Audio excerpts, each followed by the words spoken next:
رات کے 3 بجے پورا ملک سو رہا تھا، لیکن اچانک فوجی ہیڈ کوارٹر میں سائرن بج اٹھے۔ سر، نیوکلیئر میزائل ہماری طرف آ رہا ہے، وقت صرف 10 منٹ۔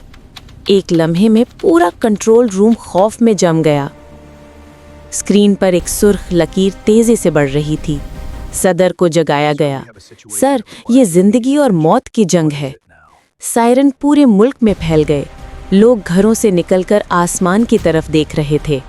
ڈری ہوئی دعائیں، بچوں کی چیخیں اور خوف سے لرزتا ہوا آسمان۔ دفاعی نظام چالو ہوا۔ آسمان میں ایک میزائل فائر ہوا۔ زندگی اور موت کا آخری مقابلہ شروع۔ آخری 10 سیکنڈ، دونوں میزائل ایک دوسرے کے قریب۔ سائنٹسٹ اپنا تجرباتی دفاعی بٹن دباتا ہے۔ 3، 2، 1۔ آسمان ایک دھماکے سے روشن ہوتا ہے، اور پھر نیوکلیئر خطرہ ختم کر دیا گیا۔